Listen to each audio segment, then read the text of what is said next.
앞에 여러분들에게 그 스크린에 사진을 하나 띄울 테니까 한번 여러분 보시기 바랍니다. 무슨 말인 것 같습니까? 알 수 있겠어요? 정서입니다. 정서. 굉장히 오래된 정서, 500년이 지난 정서입니다. 저걸 뭐라고 이야기하느냐 하면 면벌부라고 합니다. 면벌부. 우리 개신교회에서는 면제부라고 부르기도 합니다. 저걸 돈을 주고 사면 내 죄가 면제되는 겁니다. 실제로 저것이 지금부터 500년 전에 판매가 됐습니다. 독일의 사제였던 마틴 루터가 1517년 10월 31일에 당시 이제 타락한 중세 가톨릭 교회와 교황청의 이 면제부, 면벌부를 판매하는 것에 대해서 반박문을 자기가 이제 교수로 있는 비텐베르크 대학 교회 정문에다가 95개의 조항으로 비판하는 글을 이제 게시를 했습니다. 근데 이 루터가 생각한 것보다는 엄청난 파급력이 일어난 거예요. 이게 불씨가 돼가지고 그 당시 타락한 중세 가톨릭 교회가 엄청난 이제 변화를 가져오는 하나의 이제 종교 개혁의 불씨가 이제 됐습니다. 그래서 올해 2022년 10월 31일이 루터가 종교 개혁을 한 505주년이 됩니다.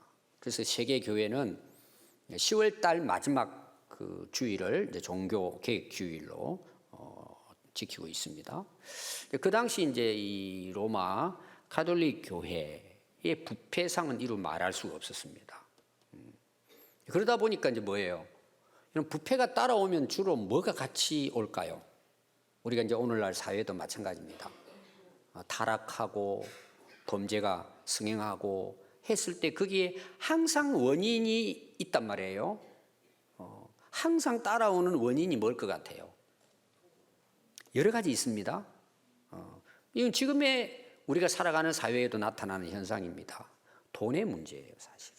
다 그 관련이 되어 있습니다. 여러분 가정에 어려운 문제 있고 싸우고 또 사람이 이상해지고 하는 게 다 그 밑을 가보면은 물욕이죠, 물욕. 금욕입니다. 돈에 대한 욕심이죠.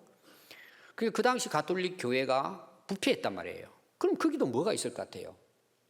다 그 안에 보면 돈이 들어가 있어요.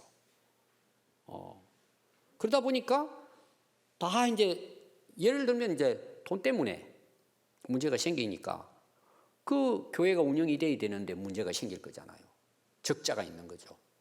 계속 오늘 말하면 도둑놈들이 많으니까 경제가 어려워지는 상황이 있었겠죠.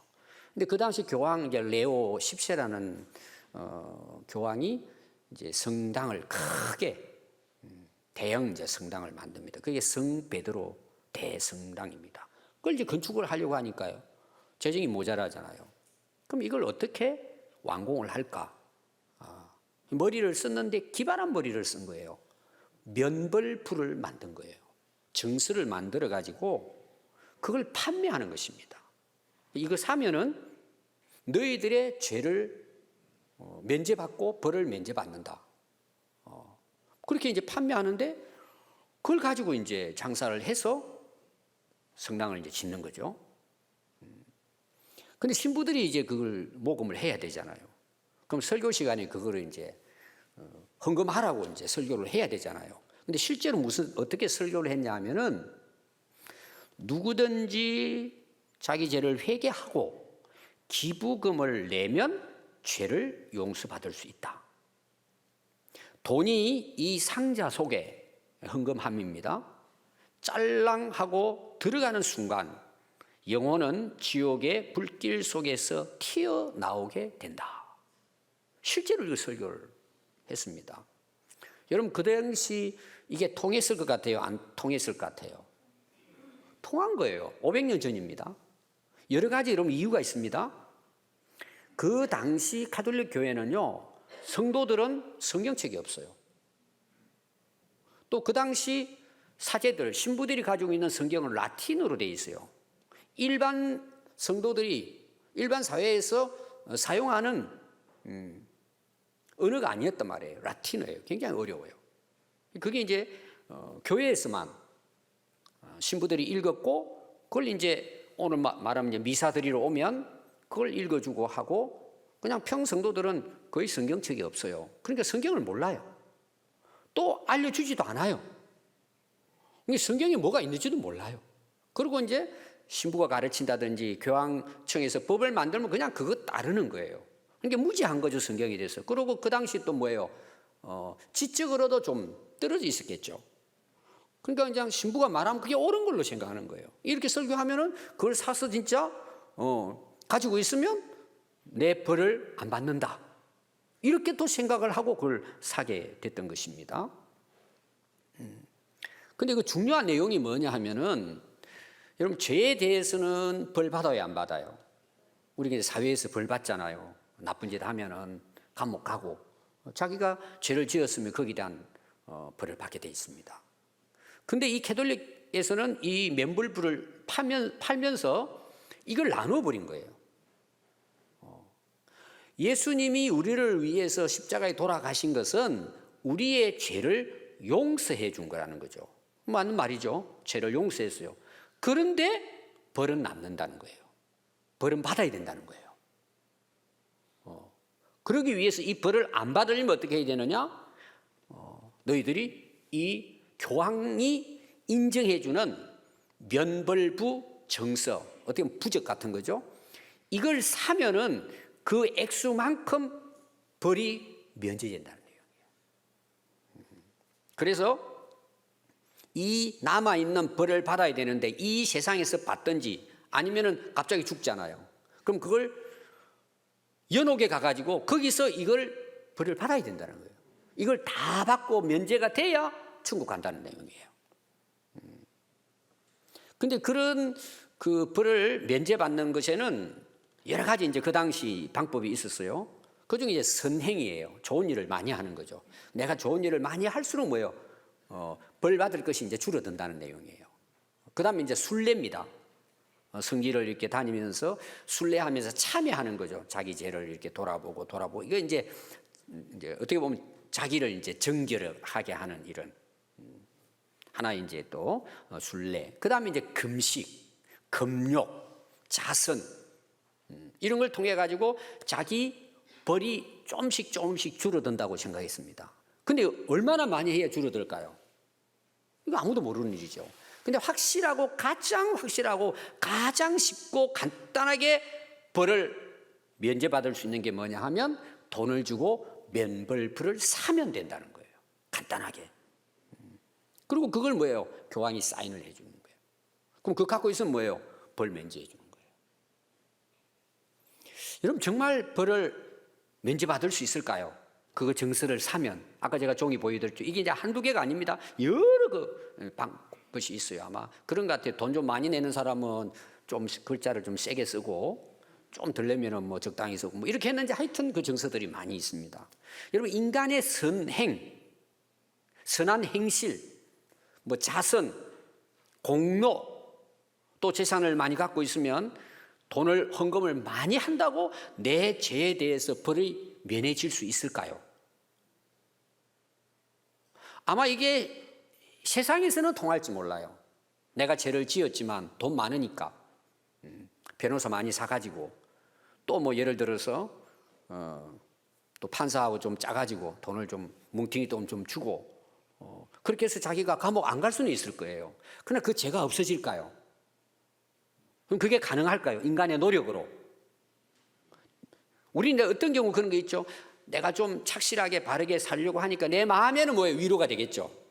아, 내가 그래도 이렇게 나쁜 짓을 했는데 내가 이렇게 좀 좋은 걸 하고 있으니까 좀 위로는 되겠죠, 스스로. 그렇다고 그 죄가 없어질까요? 그래서 루터가 종교개혁을 시작하게 된 그 95개의 조항의 내용이 실제로 그 발단이 뭐냐 하면 면벌부는 우리에게 어떤 벌도 면해줄 수 없다는 것을 반박하고 비판하는 내용이에요. 95개 내용이. 오늘 제가 다 여러분들에게 소개할 수는 없고 몇 가지 중요한 것만 여러분들에게 말씀을 드리려고 합니다. 첫 번째 조항이 뭐냐면 이렇게 기록되어 있습니다. 우리 주 예수 그리스도가 회개하라고 말할 때에는 믿는 이의 전 생애를 걸고 회개하라는 말씀입니다. 예수님이 오셔서 처음 하신 말씀이 회개하라 그랬잖아요. 천국이 가까웠다. 그 회개라는 말이 뭐냐? 그냥 몇 마디 내가 죄를 지었습니다. 신부 앞에 가가지고 고해 성사를 하고 그리고 순례지 몇 번 돌고 뭐 금식기도 하고 이 정도 해가지고 그게 회개냐는 거죠. 그 회개는 내가 살아온 전 생애에 대한 죄를 하나님 앞에 나와서 회개해야 된다는 거예요. 철저하게. 회개는 그냥 그렇게 해서 되는 게 아니다. 진정한 회개를 통해서 우리가 죄 사함을 받아야 한다. 이게 이제 1번입니다.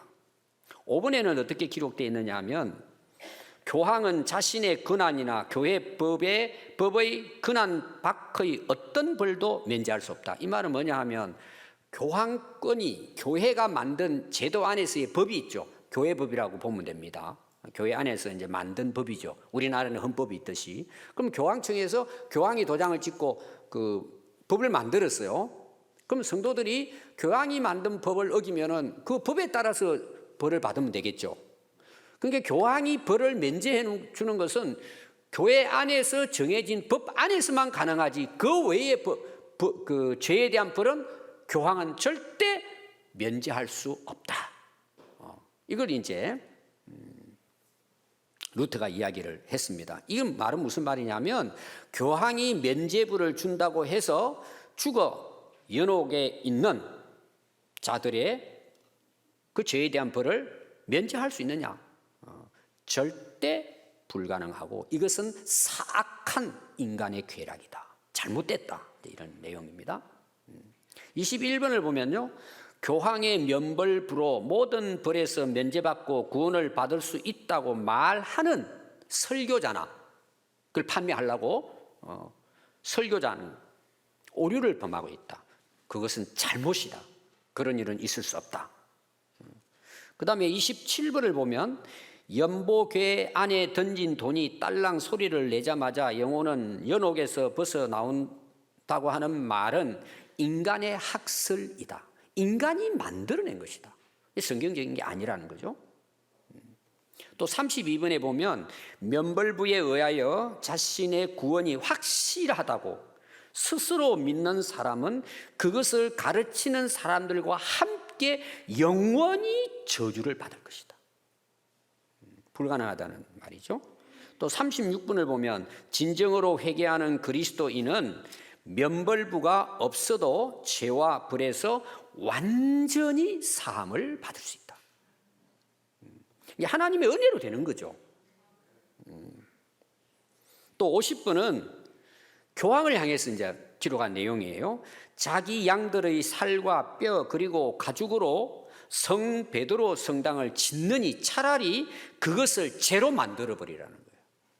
그 건물이 아무 의미가 없다는 거죠. 성도들의 뼈와 살로 팔아가지고 그걸로 웅장하게 지은 대성당이라 할지라도 그것은 차라리 불태워버리라는 거예요. 아무런 가치가 없다. 이렇게 이제 이야기를 했습니다. 또 52번에 보면 면벌부로 구원받을 것을 신뢰하는 것은 다 헛되다. 교황이 자기 영혼을 걸고 보증한다 할지라도 그것은 다 헛되다. 교황의 힘이 없다는 내용이에요. 오늘 제가 말씀드리려고 하는 이제 중요한 부분은 62번에 나오는 것입니다. 교회의 진정한 보물, 정말 교회가 소중한 것, 가지고 있는 것, 그것은 하나님의 영광과 은혜의 거룩한 복음이다. 교회의 가장 중요한 가치, 보배로운 가치, 교회에서 정말 소유하고 있는 가장 보물 같은 보물은 복음이라는 것입니다. 만약 우리 인간의 공로로 구원을 받는다면, 이 말은 뭐냐 하면 내가 잘못을 저질렀잖아요. 예를 들면은 이런 어린 아이들이 이제 뭐 실수라든지 해서 이제 죄를 지었어요. 그럼 부모가 그걸 갚아줍니다. 되게 이제 벌금을 내주고 이렇게 하잖아요. 애들을. 부모의 공로로 뭐예요? 그 애들은 풀려나는 거죠. 근데 우리 인간이 정말 인간의 공로, 내가 할 수 없는 거기 때문에 어떤 다른 사람의 공로로 내가 구원을 받는다고 한다면 그 공로는 오직 예수 그리스도의 십자가 공로뿐이다. 예수님이 우리를 대신해서 십자가에서 피 흘려 고난받으시고 대신 죽어주신 그 공로를 의지해서만이 우리는 죄를 면제받을 수 있고 구원받을 수 있다는 것이죠. 이것이 뭘까요? 하나님의 은혜로 되는 것이죠. 이게 교회가 가지고 있는 뭐예요? 가장 가치 있는 보물이라는 거예요. 그럼 여러분, 이 로마 가톨릭 교회의 이 부패의 원인을 이제 자기는 사제잖아요. 여러분, 그 당시 루터는 굉장히 뛰어난 인물입니다. 그 집안도 마찬가지였고. 근데 이 루터가 그 종교개혁을 일으킨 것은 가장 중요한 근원이 있습니다. 뭐 부패한 걸 보고 어떤 막 의분이 일어나서 뭐 이런 것도 있겠지만, 가장 중요한, 그가 이렇게 반박을 하고 교회를 개혁시키게 하는 그 일을 시작하게 된 가장 중요한 근거가 뭘까요? 성경이에요. 하나님의 말씀 때문이에요. 여러분, 그 당시 왜 중세에 가톨릭 교회가 이렇게 정말 타락했을까요? 부패했을까요? 성경 해석을 잘못한 거예요. 성경을 오해한 거예요. 성경을 안 믿었단 말이에요. 그대로. 그러니까 그 가톨릭의 교리가 뭐예요? 엉망이 되어버린 거죠. 신학이 잘못되어버린 거죠. 근거 자체가 성경에서 빗나갔기 때문에 그런 현상이 일어났고, 이거를 바로잡게 한 그 당시 신부 사제 수도사였던 루터가 이거를 깨닫고 종교개혁을 일으킨 것은 성경의 말씀을 깨달았기 때문이죠. 확실하게 알게 된 것입니다. 여러분, 우리가 이제 교회를 다닙니다. 여러분들 중에는 뭐 몇십 년 다니신 분도 계시고 또 다닌 지 얼마 안 되는 분도 계세요. 그럼 여러분, 우리가 진짜 믿음을 가지고 구원을 받는데 그게 언제 이루어질까요? 교회를 오래 다녀서 이루어질까요? 목사가 되니까, 직분을 가지니까 이루어지는 걸까요? 시험을 쳐가지고 합격하니까 되는 걸까요? 뭔 자격을 얻고 교회 다니면서 뭐 좋은 일을 많이 하고 공로를 많이 쌓는다고 이루어질까요? 똑같아요, 여러분. 성경을 깨달아야 돼요. 성경이 진리라는 사실을 깨닫지 않으면 교회를 아무리 오래 다녀도 믿음이 없어요. 변화가 없어요. 그 말은 무슨 말이냐? 아무리 교회 오래 다녀도 나는 죄에서 구원받을 수 없어요. 그 근거는 바로 뭐예요? 성경 말씀이에요. 말씀이 깨달아질 때 복음이 믿어지는 거예요. 예수님 믿어지고, 그게 구원의 길이에요. 그게 근거가 됐단 말이에요. 그럼 여러분, 루터가 원래 이제 그 신부였잖아요. 수도사였습니다. 근데 그는 이 복음을 깨닫기 전에, 성경의 이 복음을 깨닫기 전에 그 가톨릭의 그 수행 그 과정이 있단 말이에요. 고행을 하고 금욕을 하고 금식을 하고 선행을 베풀고 자선을 베풀고 이런 것들을 계속해서 그 당시 이제 가톨릭에서는 이걸 이제 뭐예요? 하나의 수행 과정으로 지키고 있었습니다. 이 루터의 그 수행 과정을 보면요, 철저하게 했습니다. 좀 오늘 말하면 막 금식기도 하고 새벽에 깨어 기도하고 밤새워 가면서 막 수도하고 고행을 하고 이런 일들을, 진짜 루터는 이 죄로부터의 자유함과 구원을 얻기 위해서 얼마나 노력했는지 모릅니다. 그래서 철저하게 그 규율, 그 어떤 교리를 따라서 그는 정말 전심을 다해 그걸 따랐습니다. 그런데 마음속에는 자유함이 없는 거예요. 번민하는 거예요. 아무리 고행을 하고 수행을 해도 지나놓고 나면 또 죄를 짓는 거예요. 고해성사를 하고 계속해도 줄어들지 않는 거예요. 이것이 항상 남아있는 거예요. 너무 고통스러운 거예요. 그래서 결국은 자기의 무력함에 빠집니다. 야, 나는 안 되는구나, 이게. 자책을 합니다. 아무리 자기가 희생을 하고 헌신을 해도 결국은 이게 별 의미가 없다는 것을 깨닫게 되는 거예요. 그 수에 빠져 있습니다. 근데 어느 날 성경을 또 읽으면서 그 말씀을 묵상하는 중에 로마서를 읽기 시작합니다. 근데 로마서 1장 17절 말씀이 들리기 시작한 거예요. 복음에는 하나님의 의가 나타나서 믿음으로 믿음에 이르게 하나니 기록된 바 오직 의인은 믿음으로 말미암아 살리라 함과 같으니라. 오직 의인은 믿음으로 말미암아 살리라는 이 말씀이 들리기 시작한 거예요. 큰 소리로 자기 마음에 이 말씀이 들린 것입니다. 그때 그는 제4함의 구원은 인간의 고행, 선행을 통해서가 아니라 오직 복음을 믿음으로 의롭게 되고 구원받는 것을 몸으로 체험을 한 겁니다. 그래서 그때 당시 그 루트가 깨닫는 걸 이제 기록을 보면 구원은 오직 하나님의 은혜로 가능하고 이것이 하나님의 능력으로 된다. 내 어떤 노력이나 내 어떤 그 수행에 의한 것이 아니라 하나님의 은혜와 하나님의 능력으로 우리는 구원을 얻게 된다. 그래서 이걸 깨닫게 되는 순간요, 루터는 천국문을,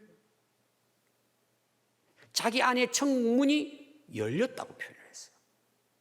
천국을 체험한 거예요. 이 말씀을 깨닫고 나서. 그러니까 뭐예요? 그동안에 쌓여있던 이 죄에 대한 두려움, 자기를 막 억누르고 있는 여기에서 자유함을, 완전한 자유함을 얻었다는 것입니다.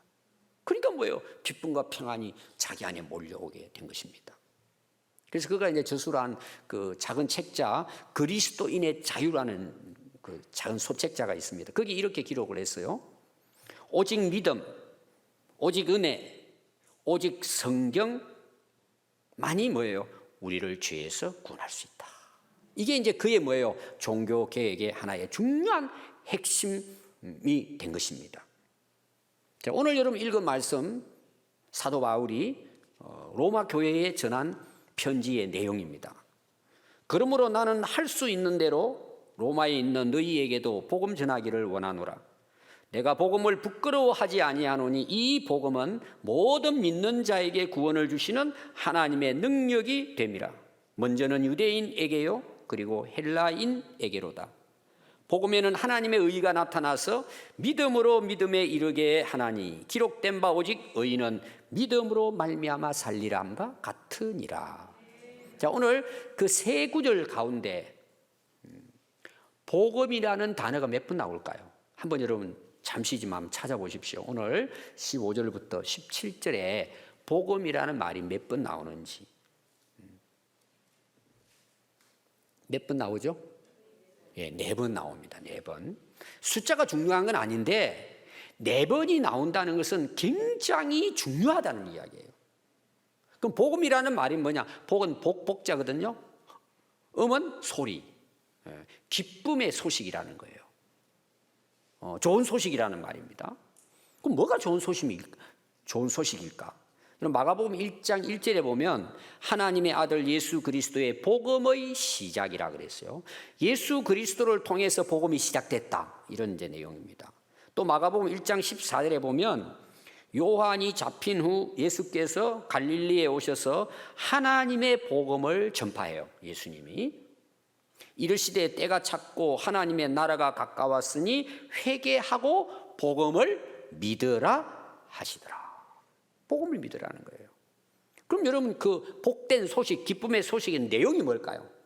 첫 번째 내용이 뭐냐? 예수님이 이 땅에 오셨다는 것이 복된 소식이에요. 기쁜 소식이에요. 그럼 예수님이 이 땅에 왜 오셨을까요? 인류를 구원하기 위해 오셨다고 말씀하잖아요. 우리를 죄에서 구원하기 위해서 오셨다는 거죠. 우리가 죄로부터 뭐예요? 구원을 얻을 수 있다. 제 사함을 받을 수 있다. 왜? 예수님이 그를 위해 오셨기 때문에. 이게 기쁜 소식이에요. 두 번째 기쁜 소식은 뭐냐 하면 예수님이 실제로 인간의 그 죄를 자기가 담당하시고 십자가에서 대신 형벌을 받아주신 거예요. 우리의 모든 죄의 벌을 대신 다 받아주셨다는 거예요. 얼마나 기쁠 수 있어요. 대신해 주셨단 말이에요. 여러분들 빚졌는데 어느 날 친구가 야, 너 고생 많구나. 얼마나 졌냐? 얼마 졌다고? 그래, 내일 내 입금할게. 다 갚아줬다고 생각해 보십시오. 여러분 어떨 것 같아요? 야, 짜장면이나 한 그릇 먹자 이렇게 할 것 같아요? 내 감옥 가야 되는데 친구가 다 갚아준 거예요. 이게 기쁜 소식이에요. 여러분 빚을 지어보신 분들은 알아요. 죽고 싶다 그래요. 근데 갚아준 거예요 대신. 걱정하지 마, 내가 다 갚았어. 세 번째 여러분 기쁜 소식이 뭘 같아요? 그분이 다시 살아나셔서 누구든지 그 예수님을 믿으면 죄 사함 받고 구원을 받는데요. 이게 기쁜 소식이에요. 그리고 그들에게는 뭐예요? 영원한 하나님 나라가 준비됐다는 거예요. 여러분 로마서 1장 2절에 보면 이 복음은 하나님이 선지자들을 통해서 그의 아들을 관하여 성경에 미리 약속하신 거예요. 이미 구약에서부터 예수님의 오실 것과 십자가에 대속하실 것과 다시 부활하시고 살아나셔서 그 예수를 믿는 자에는 누구든지 제사함을 얻고 구원받는다는 것을 하나님께서는 구약의 선지자를 통해 이미 약속한 말씀이라는 거예요. 그래서 오늘 사도 바울은요, 이 복음을 전하는 것에 있어서 부끄러워하지 않는다는 거예요. 이 복된 소식을 깨닫고 나서. 그래서 사도 바울은 뭐예요? 예수님을 믿고 복음을 깨닫고 난 이후부터 뭐예요? 전 세계를 다니면서 이 복음을 증거하다가 순교한 거예요. 그래서 오늘 보니까 로마까지. 그때 로마는 그 이스라엘을 그 탄압하고 다스리는 제국주의자잖아요. 근데 그 로마까지 가서 복음을 전하기를 원했다. 그래서 로마서 1장 1절에 보시면 예수 그리스도의 종 바울은 사도로 부르심을 받아 하나님의 복음을 위하여 택정함을 입었다 그랬어요. 하나님께서 예수 그리스도를 보내주시고 그 예수 그리스도께서 바울을 만나주시고 바울은 그 예수님을 만난 이후에 예수님께서는 그를 불러 사도, 세상을 보낸 자란 말이에요. 뭘 위해서? 복음을 전하는 사도로 보내주셨다. 고린도전서 2장 2절에 보면 내가 너희 중에서 예수 그리스도와 그가 십자가에 못 박히신 것 외에는 아무것도 알지 아니하기로 작정하였습니다. 예수 그리스도와 그 십자가에 못 박힌 것 외에는 내가 이제 더 이상 아는 걸 원치 않는다. 갈라디아서 6장 14절에 보면 그러나 내게는 우리 주 예수 그리스도의 십자가 외에는 결코 자랑할 것이 없다. 그리스도로 말미암아 세상이 나를 대하여 십자가에 못 박히고 내가 또한 세상에 대하여 그러하였다. 자유함을 얻었다는 거예요. 죄로부터. 그래서 사도행전 20장 24절에 보면 내가 달려갈 길과 주 예수께 받은 사명 곧 하나님의 은혜의 복음을 증언하는 일을 마치려 하면은 나의 생명조차 조금 더 귀한 것으로 여기지 아니하노라. 평생을 그는 뭐예요? 이 복음의 사명을 위해서 달려간 자기가 살아있는 생명의 가치를 어디에 두느냐 하면은 이 복음을 전하는 데다가 둔 거예요. 내가 이 세상에 살아가는 모든 생명의 가치는 이 복음으로 많은 생명을 살리는 데 있다. 이 바울은 그렇게 산 거죠. 이 복음을 위해서. 자, 오늘도 여러분들이 이제 그 15절부터 17절에 보면은 믿음이라는 말이 나와요. 믿음, 믿는 자, 믿음. 몇 번 나올까요? 한번 보십시오. 몇 번 나오는지. 몇 번 나오죠? 앞에서 몇 번 나왔죠? 복음이? 네, 믿음도 4번 나와요. 이 복음은 모든 믿는 자에게 구원을 주시는 하나님의 능력이에요. 그러니까 복음은 이 기쁜 소식을 내가 받아들이고 믿을 때 뭐예요? 하나님께서는 우리를 죄인임에도 불구하고 우리를 하나님의 의로 의롭다고 인정해 주는 거예요. 이것은 오직 뭐예요? 믿음으로만 가능합니다.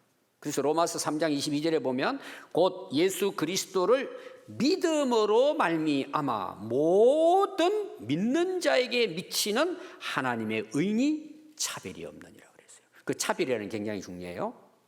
자, 여러분, 선행에는 차별이 있습니다. 근데 선하게 사는 삶이 있잖아요. 또 뭐 다른 사람에게 봉사를 하고 남을 도와주는 자선을 하고 또 수행을 하고 고행은 사람마다 다 다를 수 있어요. 그럼 여러분 보십시오. 내가 많은 공로를 쌓고 선행을 합니다. 얼마나 해야 될까요?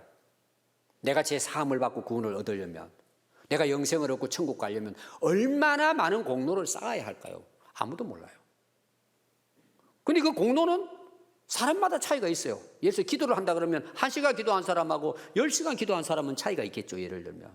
또 예를 들어서 교회에 봉사하는데 1시간 하는 사람하고 100시간 하는 사람하고 그건 공로는 차이가 있겠죠. 일한 결과는 차이가 있겠죠.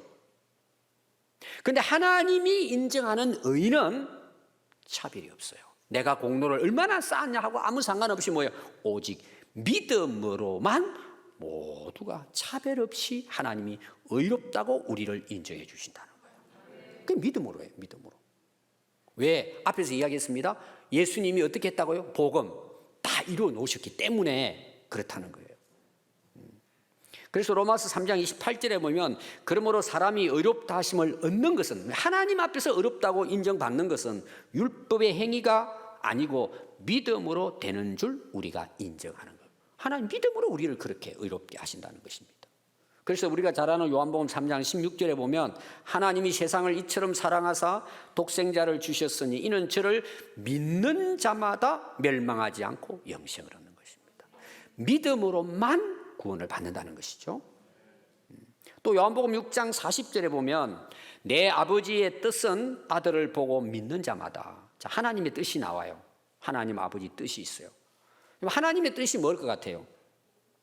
여러 가지 하나님 뜻이 있습니다. 그런데 가장 중요한 뜻은 인류 구원입니다. 인간을 죄에서 구원하는 것이 하나님의 뜻이에요.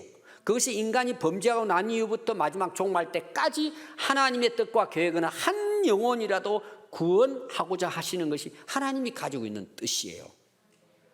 그래서 여러분 예수님의 비유를 보면은 잃어버린 그걸 다시 찾는 비유가 나왔잖아요. 드라크마라든지 뭐 양을 잃어버렸다든지 둘째 아들을 잃어버렸다든지 하는데 그 마지막 주제가 뭐예요? 한 죄인이 회개하고 돌아오는 것을 하나님은 기뻐하신다는 거잖아요. 이건 지금도 똑같아요. 하나님의 뜻은 우리 한 영혼 한 영혼이 예수를 믿고 구원받기를 원하는 것이 하나님의 뜻이에요. 그럼 여러분들이 오늘 한번 보십시오. 여러분들이 가지고 계신 뜻은 뭐예요? 오늘 교회를 나오셨잖아요. 여러분들이 나올 때 여러 가지 이런 문제도 있고 아픔도 있고 또 바라는 소원도 있을 거예요. 또 살아가려고 하는 나름대로 계획과 뜻과 목적이 있을 거예요. 여러분 그게 뭐예요? 하나님은 한 영혼이라도 구원하는 것이 하나님 뜻이에요. 우리는 이 세상에서 잘 먹고 잘 살고자 하는 게 뜻이라고 볼 수 있어요. 하나님은 우리 한 영혼 한 영혼을 믿음으로 구원해서 영생 주시고자 하시는 것이 하나님의 뜻이란 말이에요.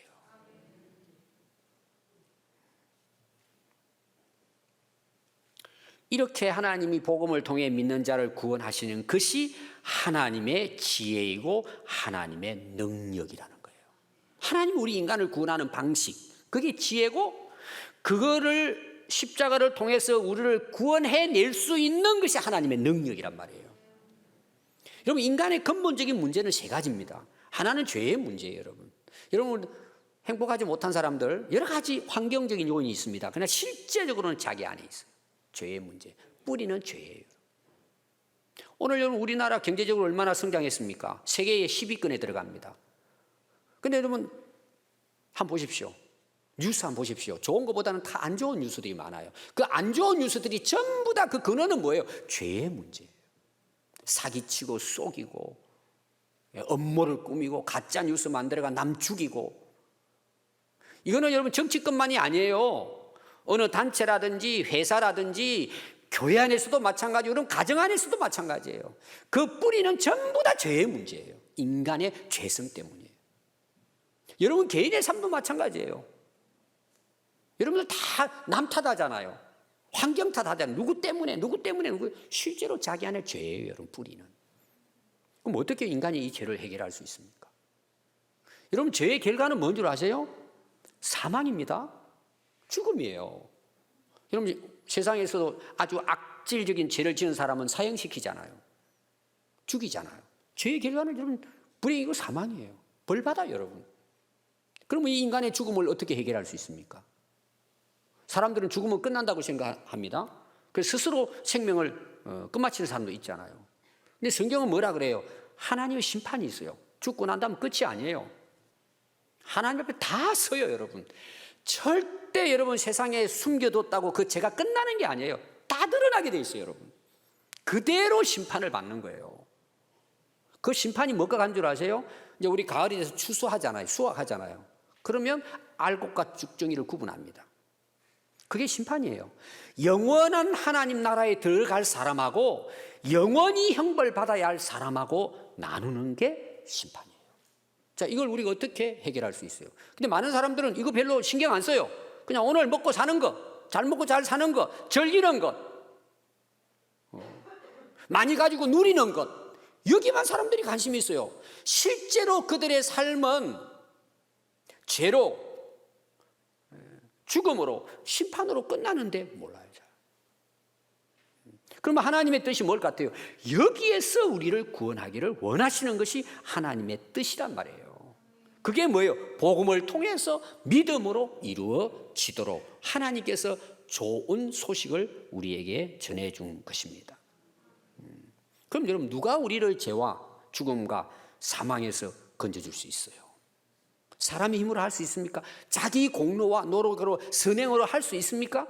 조금 마음의 위로는 받을 수 있어, 스스로가. 불가능합니다, 여러분, 인간의 노력으로는.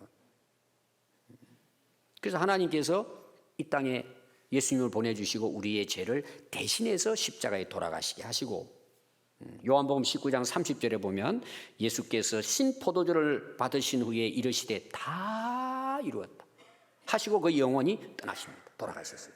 거기 다 이루었다는 말 중에서 두 가지, 다, 전부 이루었다. 이 말이 뭐냐? 빚을 다 갚았다, 이런 내용이에요. 자, 빚을 다 갚아버리면 내가 은행 가지고 또 갚을 필요 있어요, 없어요? 원금, 이자 다 갚아버렸어요. 끝난 거예요. 그거는 끝나버리는 거예요. 갚을 길이 없어요. 예수님이 십자가에서 피 흘려 돌아가 주신 것은 내 죄에 대한 벌을 다 받으셨다는 거예요. 다 갚아줬다는 거예요. 그럼 내가 갚을 필요 있어요, 없어요? 죄를 위해서 내가 할 수 있는 게 있습니까, 없습니까? 아무것도 없어요. 이미 다 갚아주신 거예요. 여러분, 굉장히 중요한 내용이에요. 그래서 히브리서 7장 27절에 보면 그는 저 대제사장들이 먼저 자기 죄를 위하고 다음에 백성의 죄를 위하여 날마다 제사를 드렸어요, 구약에. 구약에는 사람들이 죄를 짓고 오면 대제사장이 그 죄를 사해주는 제사를 하나님께 드려요. 그럼 그 사해주는 일을 하는 대제사장도 먼저 회개하고 자기 죄를 위해서 탕감을 받고, 그 다음에 죄를 지어온 사람들이 양이나 소를 가져와 제사를 때 그 제사를 집례해 줄 수 있는 거예요. 근데 이것이 오늘까지 죄 지은 거 갚았어요. 근데 며칠 지나서 이 사람 또 잘못한 거예요. 그럼 그 사람 또 양을 가져와 가지고 또 제사를 드려야 돼. 그럼 제사장이 그걸 또 제사를 계속 반복되는 거예요. 왜? 끝나지 않았기 때문에. 그런데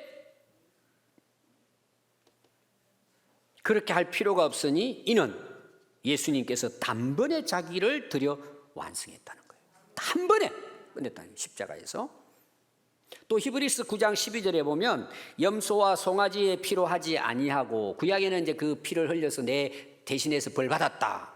그 피로 아니하고 오직 자기 피로, 예수님이 자기 피로 영원한 속죄를 이루사 단번에 성소에 들어가셨다. 단번에, 한 번에 십자가의 죽으심으로 완성하셨다, 이런 내용입니다.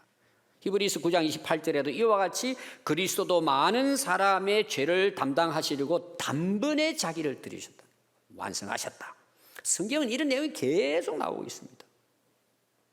히브리서 10장 10절에는 이 뜻을 따라 예수 그리스도의 몸을 단번에 들이심으로 말미암아 우리가 거룩함을 얻었노라.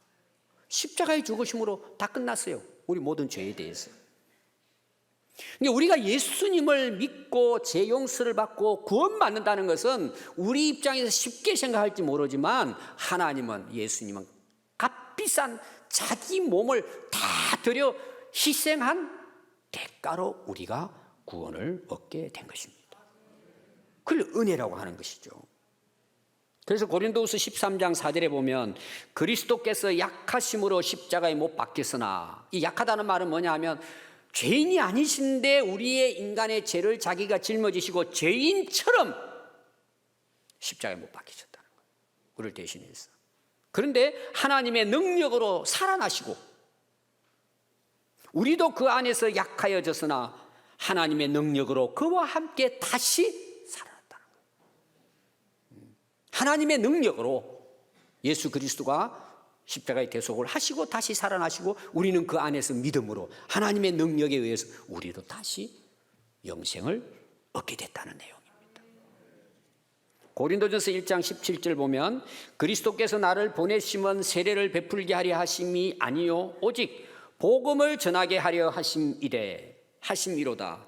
말의 지혜로 하지 아니함은 그리스도의 십자가가 헛되지 않게 하려 함이라. 십자가의 도가 멸망하는 자들에게는 미련한 것이요 구원을 얻는 우리에게는 하나님의 능력이 됨이라.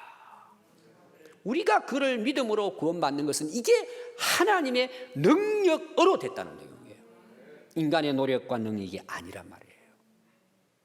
오늘 우리가 종교개혁주일 505주년을 맞습니다. 그게 옛날의 이야기가 아니고 지금의 이야기예요. 여러분들 교회를 오래 다니고 신앙생활하고 교회 역사가 흘러오니까 또 교회 안에서 뭐예요? 또 고이는 거예요. 또 썩는 거예요. 사람이 모이는 것이. 자기도 모르는 순간에 생활하다 보니까 옛날의 은혜는 잊어버리고 말씀을 온데간데 없고 또 자기 생각에, 자기 뜻에, 자기 욕심에 빠져 또 사는 거예요. 그리고 또 세상으로 또 타협하고 타락하고 나가는 거예요. 근데 우리는 항상 뭐예요? 이 복음의 능력, 하나님의 능력, 이 은혜를 여러분 잊으면 안 돼요. 항상 이 은혜가 내 안에 있도록 이 복음의 말씀을 항상 이런 마음에 품고 살아야 돼요. 항상 우리가 십자가를 바라보면서 저 십자가를 통해서 내 모든 죄가 이미 다 사해졌다. 근데 우리가 또 죄인처럼 살면 되겠냐 말이에요. 하나님 나라 갈 때까지는 항상 뭐예요? 날마다 내 안에서 하나님의 말씀으로 복음으로 새로워져야 돼요. 그래서 그 은혜가 내 안에 항상 충만할 때 뭐예요? 우리가 이 세상에서 비록 세상 속에 살지만 세상 사람들처럼 살지 않는단 말이에요. 그래서 우리가 비록 어렵게 해서 구원은 이룰 수 없지만 내가 그 은혜로 날마다 새로워짐으로 내가 어떻게 될까요? 의로운 삶을 살고 정말 하나님 나라를 위해서, 이웃을 위해서 선한 삶을 살고 좋은 일을 하게 되고 세상에 빛이 되고 하나님의 영광을 드러내는 이런 아름답고 복된 인생을 우리가 살아갈 수 있는 것입니다. 특별히 종교개혁 550주년을 맞이해서 우리가 오직 복음으로, 믿음으로, 하나님의 은혜와 능력으로 우리가 구원받은 이 은혜를 한순간도 잊지 말고, 또 우리도 뭐예요? 이 복음을 전하고 많은 영혼들을 주님께로 돌아올 수 있도록 하는 데 있어서 우리가 이 복음의 일꾼으로 아름답게 살아갈 수 있기를 바랍니다. 기도하겠습니다.